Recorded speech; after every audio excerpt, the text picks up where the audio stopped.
How's it going out there, YouTube? My name is Jesse, and I am back for another comic book video, and I am the curator to the Golden Age comic books. Yes, someone gave me that moniker a while ago, and I liked it so much, I think I'll adopt it. If you do like what I'm doing here, and you're not a member yet, just go ahead and hit that subscribe button. If you know anybody who might like the content that I'm going over, go ahead and refer them. This is the last MLJ month that I'm doing for this month. I extended it from the month of August into September for various reasons. Anyways, I've got somebody I'm going over, and I'm wearing the Army t-shirt for a reason. It is because of who I'm going over. Now, he is a Marine. I'm Army. I was in the Army, obviously not the Marines, but that's why I'm wearing the shirt. He starts off retiring from the Marines to go on his own adventures, and that works for a little while, but then I think near the end of his run, I think the comic book shift focus, because he goes back into the Marines, which would have been fine. I still would have been interested in seeing his journey back into the Marines, but they shift focus to these two idiots who join in and have no business being in the armed services, any branch of the military. They even refer to them as idiots in the comic books. But the focus shifts to them and not as much about Captain Valor, which is already taking away from the storyline because it's not concentrating on him anymore like the other issues were. And these guys are just ridiculously stupid, and their idiocy helps them. It's like, oh, our incompetence may be compromising the mission, but it helps us. It actually leads us to where we need to do to finish it. And I hate that concept. I hate the stumbling idiots being idiots and actually saving the day because they're so stupid. Now, maybe back in the 1940s, this was a new concept and some people were interested in it. I did not enjoy these final issues. And thank God in the last issue, they didn't show up. They had a different idiot, but he was an idiot for a different reason. I enjoyed it at first. I didn't enjoy the shift in focus, and we'll go over all of that in this video. Don't let my bias for the storyline color your perception of it. I didn't enjoy how the final issues wrapped up, but that's just my opinion. So let's go over Captain Valor, the shift in focus, and how it ultimately ended. Let's get this started. Captain Valor. Captain Valor, real name unknown, but we'll assume that Valor is part of his name, first appeared in Zip Comics #1 in February 1940. The original publisher is MLJ, and he was created by Mort Miskin. Captain Valor started off interestingly enough. In the very first issue, he retires from the Marines because he would rather pursue his own goals. Now, as far as it took a couple of issues in to find out that he was actually in China. Of course, I guess it should have been made evident by the first issue, but it wasn't explicitly stated. And I don't like to assume things with Golden Age because they don't. They don't tell you always right away, and by the time you find out, you're just like, oh, well, looks like I really screwed that one up. But now he's in China, and as he leaves the Marines, the officer in charge shakes his hand, says the Marines will always be here if you need us. And as he's leaving, he's approached by a Chinaman who takes him to a Chinese general. And the Chinese general says that he wants Captain Valor to lead his armies to a village because the village needs supplies like food and water, and these people don't have any. Captain Valor says that he wants to help them out because, it's a chance to do good. There's a young boy that's discovered eavesdropping on the mission, and his name is Ronnie. And Ronnie doesn't say anything, and he becomes a bit obnoxious in the comics, but overall, he's just trying to do what's right. And the general wants the young boy tortured, and Captain Valor says, hey, I'm not going to do that, so he hits the general, and him and the boy escape. The boy explains to him that the general actually has his sister held captive and he wants Captain Valor's help. So Captain Valor decides to set up a plan where him and Ronnie will dress as Chinamen and join the caravan that's supposed to be going to the village that they have discovered is actually taking munitions to another army, not taking food to a village. Now, I don't know how two of the most American-looking people were suspecting that they were going to pretend to be Chinamen and join Chinamen and join the caravan as Chinamen, but they do try it, and they are discovered that they're not actually Chinese. And for many issues, they are yellow, which it still feels racist, but it's 1940, so we're going to let that go. So they get captured and thrown into a dungeon where they find Ronnie's sister, Angie. Now, as we'll find out, Angie has a passing fancy for Captain Valor that he does not seem to reciprocate. For whatever reason. It just doesn't, he doesn't go into the storyline. So what he does is he breaks out of the dungeon or the prison that they're being held, and as they're running away, they get some munitions and he throws a grenade into, they're being chased by the army. He throws a grenade into the pile of the guys charging them, and they get blown every which way. I was just like, wow, that's definitely an interesting scene. And they escape, but then they're pursued by other Chinese men, and he surrenders to them because they have no place to go. And they bring him before a Chinese warlord, and he says, "What are you people doing? Captain Valor isn't an enemy of ours, he's a friend, because he stands against the general. And it's the enemy of my enemy is my friend type of deal." So that's actually the first issue. He resigns, fights off, teams up with a warlord apparently, and becomes part of the team. Now, I'm not going to go over all 26 issues. He appeared through Zip Comics number 1 to 26. So I'll give a brief synopsis of what he does. Oh, I probably should mention Captain Valor has no superpowers. He has his military training and an unusually strong head for the amount of times that he gets knocked out. So he teams up with Ronnie and Angie through most of his adventures. The warlord that treated him as a friend was around for a little while, and he teams up with a gigantic big Chinaman that he is able to knock out named Big Dip. And Big Dip respects Captain Valor for being strongest there is and decides to team up with him, and he would be with Captain Valor helping out for many of the adventures until the shift in the story format. Now, they would take on a number of, well, after they defeat the Chinese army or an assemblance of them, they take on a couple of, I guess the best way to say it is Chinese warlords for a while. And that works out until they come across this stupid, he calls himself Russian, and his name is Nick Olis. Nick Olis.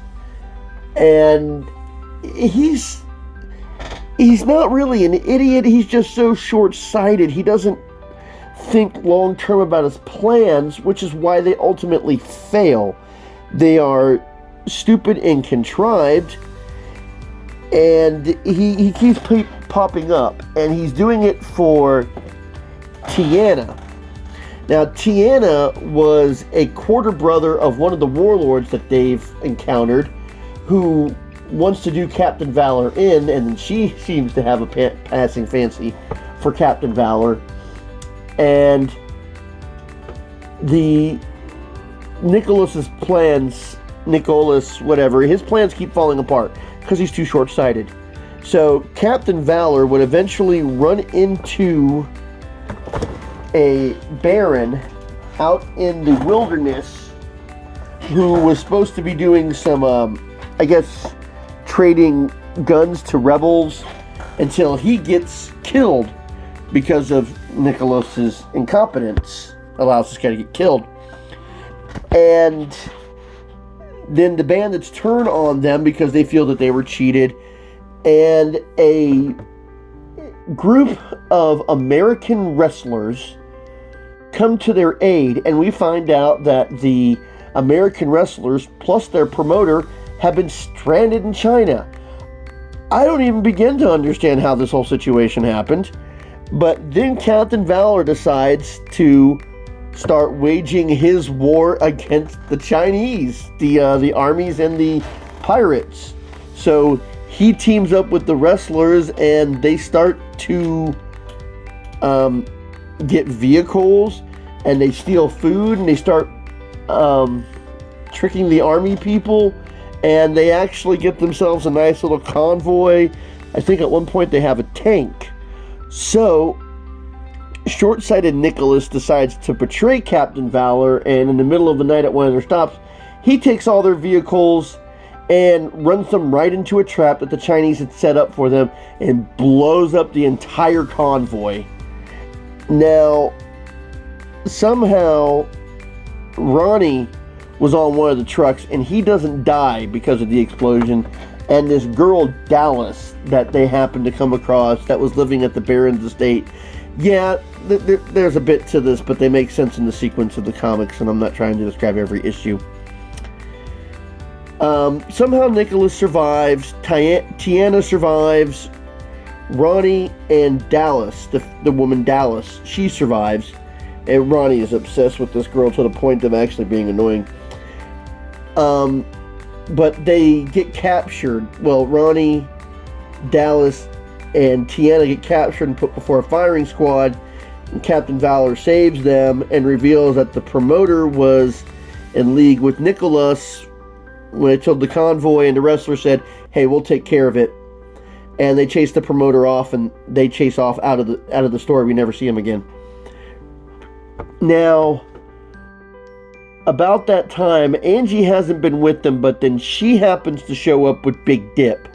So what happens is Captain Valor, Angie, Ronnie, Dallas, and Big Dip all get into a car and speed off to the next adventure. And that's when we start getting the shift in the comic books. Now, issue 15 kind of starts off as a regular thing. It's not too bad. They encounter these people who march them to this, what looks like a village hidden in the mountains, and this guy seems to be allergic to loud noises, and he's trying to capture them like he's captured many of the villagers. They defeat him, and they send him off. And then we get to issue 16. They rescue the villagers, and this guy, who didn't like having himself thrown out of the village, lets these Mongols know that they need to storm the village and capture everybody and go sell them to the market. Now, this is where it gets weird. The Mongols start invading the village.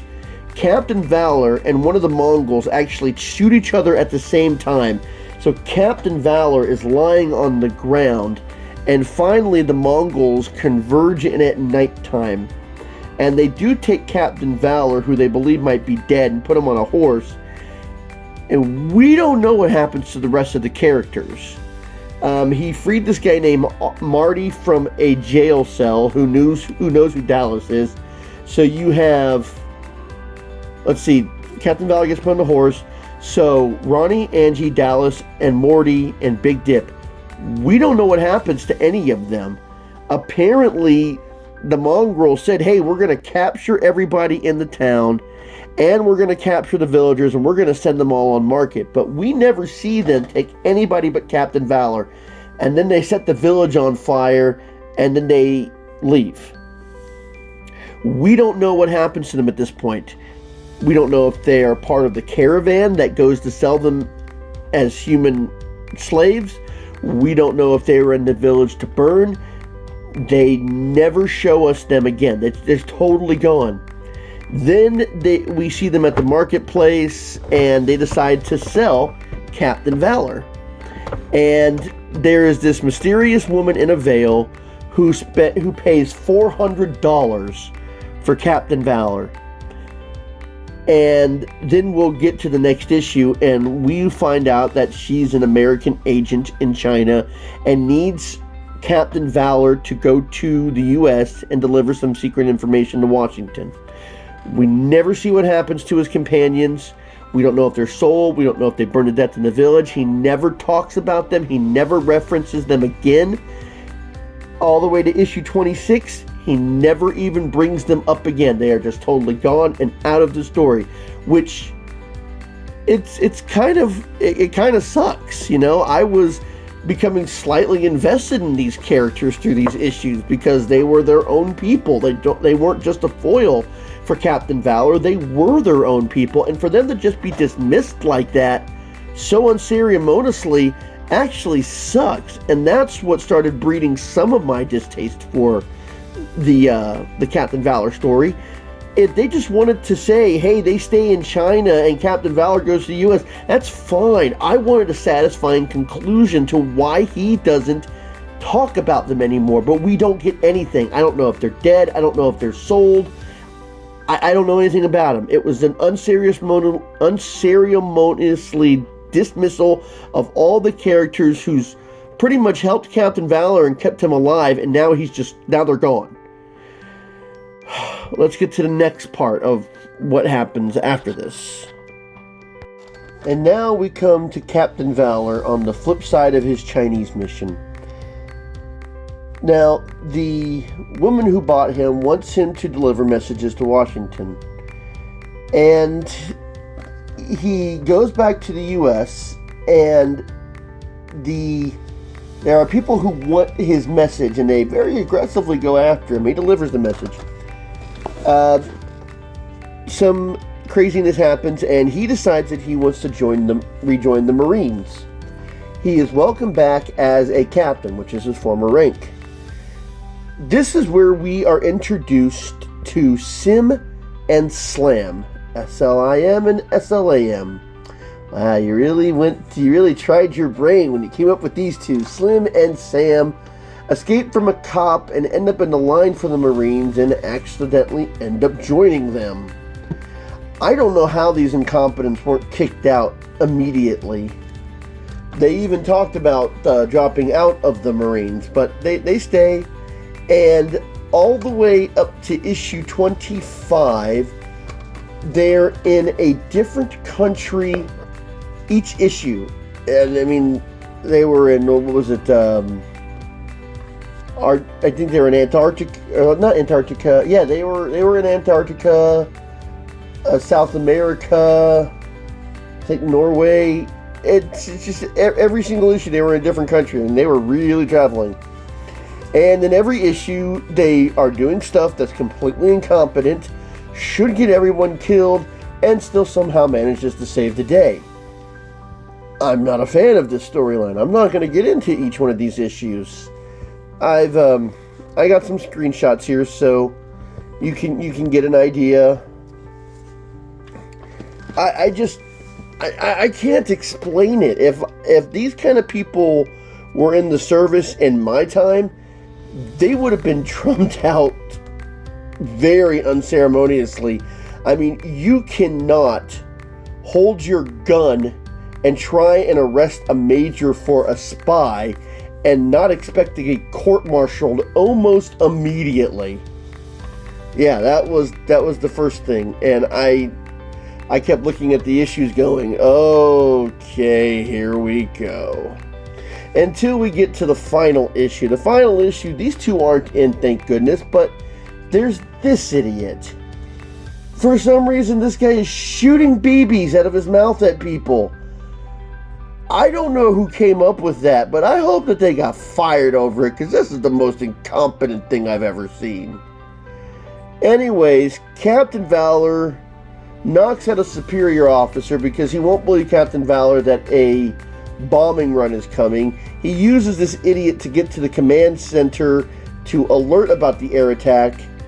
The air attack goes off, or the ground assault destroys the air attack, and then they go back, and then Captain Valor is being told that he is being demoted for striking a superior officer. He cannot, even though he was successful, they can't overlook the infraction. So he's no longer Captain Valor anymore. And then for some reason, this stupid dumbass shoots the commander in the back of the head with the BBs. And the commander looks at him and he's just like, he looks like he wants to kill this guy. So Captain Valor smacks him on the back as hard as he can, saying, I couldn't have done it without him. And the very last panel is, oh no, I've swallowed my BBs, while they're all laughing behind him. I can't even begin to explain this lunacy. The shift is not entertaining. It's not funny. It was frustrating getting through these last issues. I wouldn't have had a problem if they hadn't shifted the tonal shift on this. They could have just kept concentrating on Captain Valor. Would have been interested in that.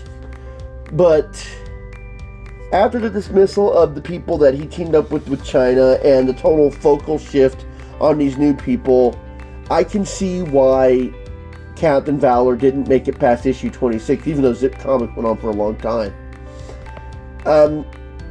You can't change what works and then expect people. I think it was just a shift. I don't think people accepted it. It got moved to be the second feature, and then it got pushed back into the middle of the comic book because, you know, the popularity for the shift just wasn't there. I hope you enjoyed this video, and yeah, Lieutenant Valor would not end anywhere as cool as Captain Valor. Like I said, I hope you've enjoyed MLJ Month.